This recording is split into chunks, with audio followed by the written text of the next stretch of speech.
I literally had a guy on a job site doing meth on one of my jobs, right? Talking shit in front of the Ring doorbell camera that's recording everything with your logo on. A 60-year-old woman who's super nice is usually the go-to.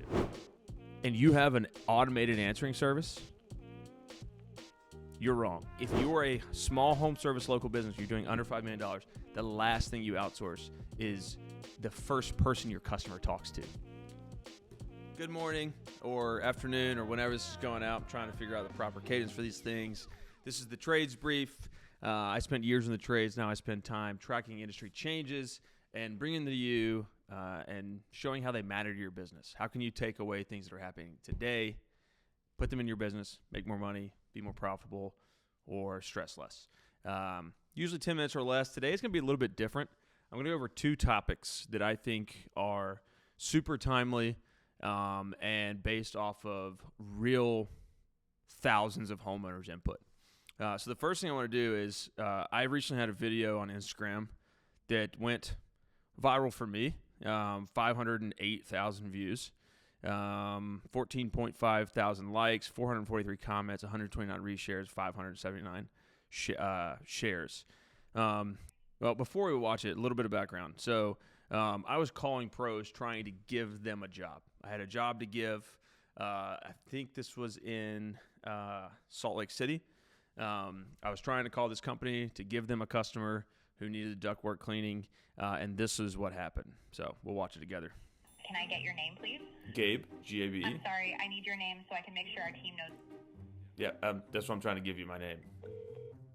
Okay, so right off the bat, the first thing that happened was I was trying to give them my name, and the AI answering service cut out, which from the beginning, if a customer is calling you as a home service company, they have an immediate need, and they're trying to find somebody they trust. This is immediate thrown off. I want you guys to understand this is what your customers are experiencing, so we'll keep going.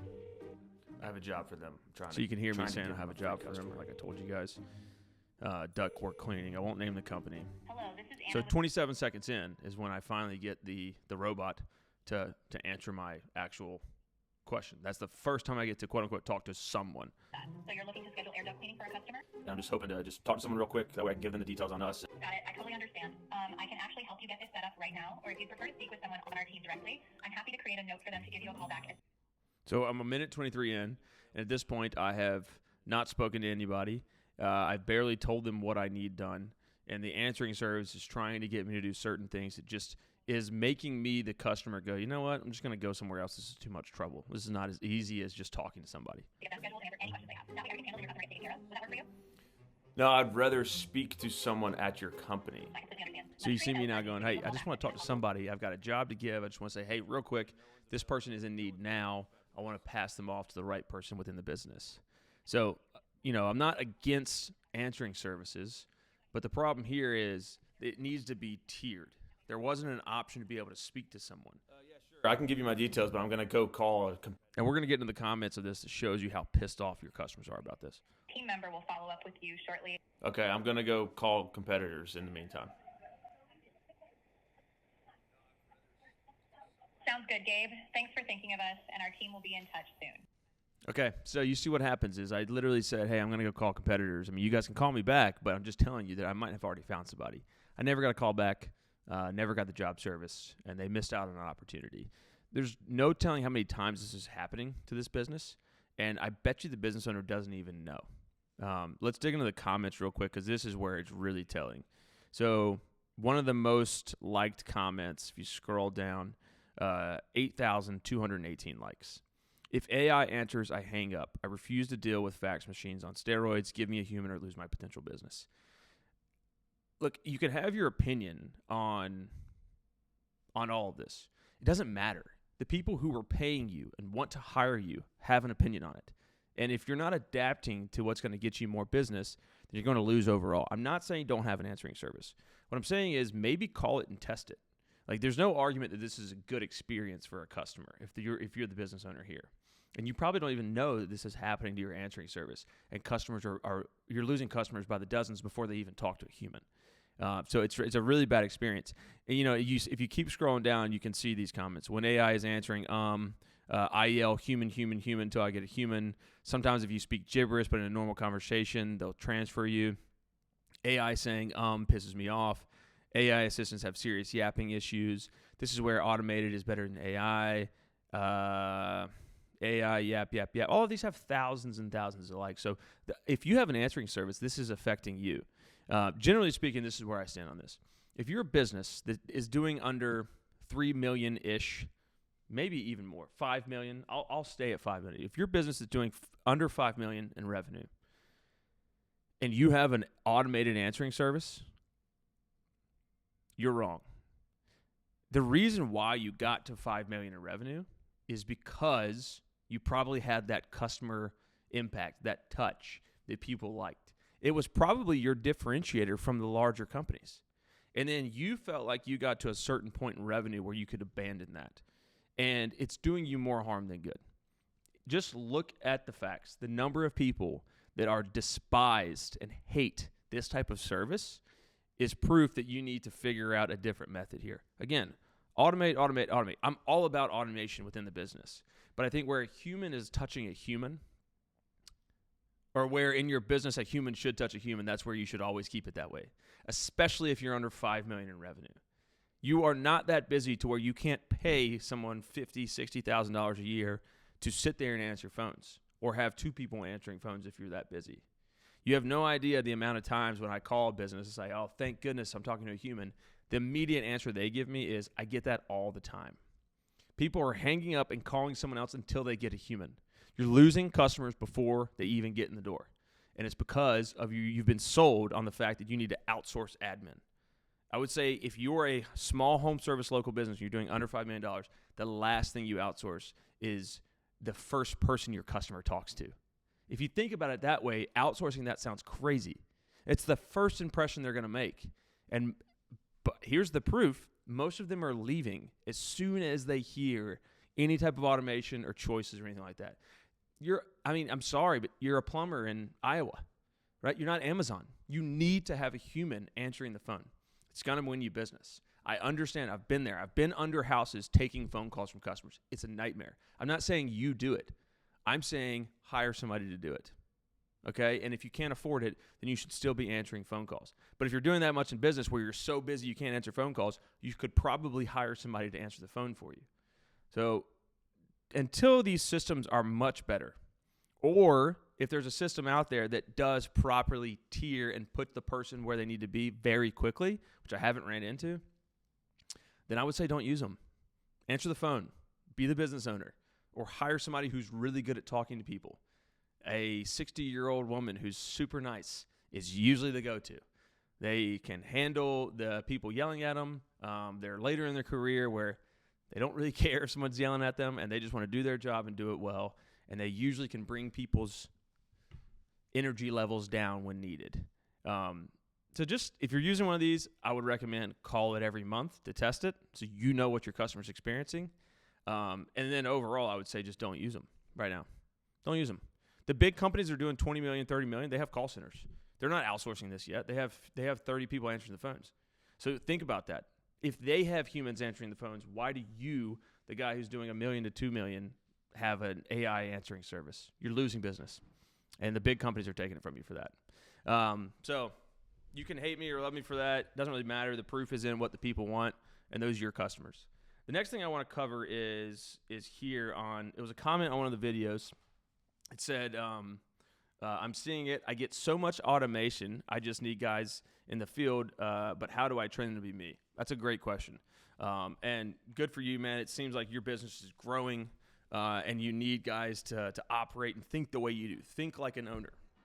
And what does that mean? It means, how do we make sure they care about margins? How do we make sure they care about customer satisfaction? How do we make sure they're not talking shit in front of the Ring doorbell camera that's recording everything with your logo on, right? How do we make sure they're not doing drugs? I literally had a guy on a job site doing meth on one of my jobs, right? These things are real. I've been there. I've done that. So this is a great question.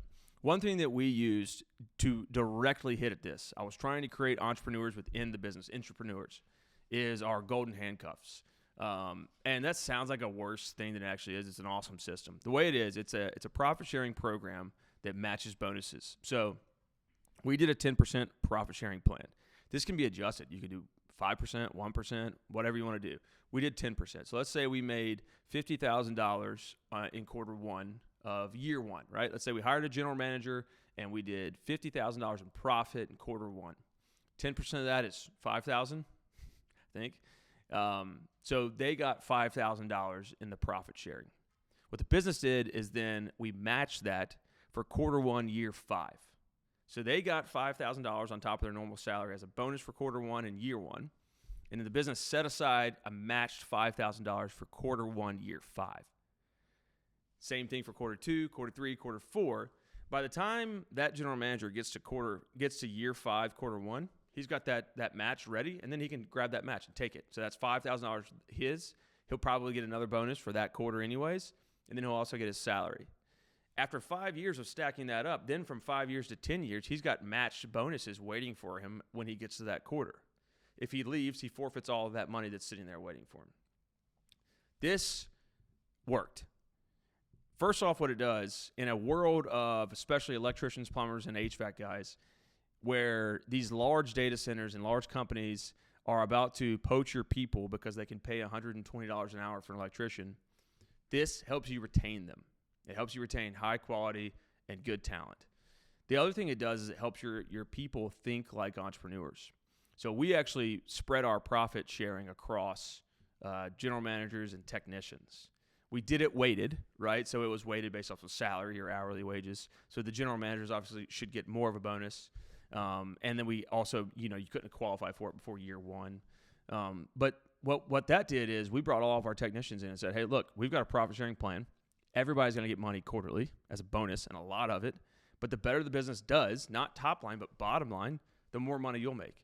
So how do you, technician, guy on the job, affect the bottom line? Well, it's little things like if we have a dumpster on site, we were in restoration, so we use a lot of dumpsters. How do we make sure we're not using 2 dumpsters, but we're using 1 dumpster? Because I know I'm going to increase the margins on that job, right? So maybe instead of just haphazardly throwing stuff in the dumpster, I'm strategic about it. So we don't have to get another dumpster, which affects the bottom line, which is going to affect the money in my pocket at the end of this quarter. Or maybe I don't use 30 trash bags. Or maybe I don't forget the tools on the job site. Or maybe I don't drive the van like crazy, right? Or maybe I don't forget to lock up the trailer and it gets stolen. All of these things were happening, and I know they're happening in your business too. But when we implemented this, people started thinking differently. And at the lowest level started thinking differently. They started thinking with their wallets. They said, well, if the business loses this money, it's going to come directly out of my bonus. Or I might not even get a bonus now. So that's the second benefit. The other one is this is completely scalable. So if you don't want to wait 5 years, let's say you're in year 1 of your business and you're trying to retain technicians, you could do this at a much smaller scale. So you could pick a different bonus plan and still apply the set-aside program. So let's say you just said, we're going to give $500 bonuses every quarter if X, Y, and Z happens, whatever. And then we're going to set it aside and we're going to match that half of that, right, $250, in quarter 1, year 2, right? You can really scale this up and down depending on the size of your business. You can add commission to the jobs, right? So if you want to do a 15, 20% commission on bottom line or top line, and then match that for next quarter, the next year. If they walk away, they forfeit. Everybody understands that. It's super fair. It's great added bonus for them. It's a reason for them to stick around when they're about to get poached by big businesses.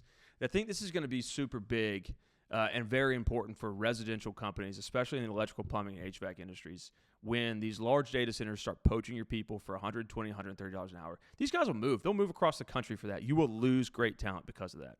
So those are the big topics I wanted to cover. It's a little bit different, but I wanted to cover it because, when it comes to the AI answering service thing, go watch the video.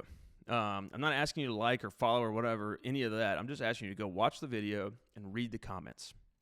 Those are real homeowners calling your business, and it's by the thousands, the hundreds of thousands of people. And then who knows how other many people saw that and didn't like it or didn't comment on it, right? So it's a really big indicator. It's data that you should pay attention to. If you have one of those answering services, just test it. I would ultimately say don't. It's not good enough yet. And people want to talk to people, especially in today's world that is overly automated. And that's coming from somebody who's in technology. And then the last one is the retention strategy. I think this is more important now than ever. It is not a small problem. It is a big problem. Your people are going to be poached. You will not be able to compete at the hourly level and be able to charge people and stay profitable. No residential person is going to pay $130 an hour for an electrician. They're not going to do it. So it's going to be very tough. So you need to start thinking about retention and start implementing these strategies sooner rather than later. And there's other options. You can go equity. You can go whatever you want to do. But that's the trades brief today. I'm trying to figure out the cadence. I'm thinking maybe a couple of times a week. This is probably more useful. And a lot of times we just do current events and stuff like that. But sometimes it's there's a pulling and a draw from actual homeowners, your customers asking for something. So I think it's important we dive into that. This is all my opinion. If you don't like it, that's perfectly fine. Tell me what you think about this stuff. Tell me your experience. Tell me your experience with homeowners. Tell me your experience with retention. And then whatever we want to talk about next. So, again, thanks for your time. My name's Gabe. Have a great day. This has been the Trades Brief.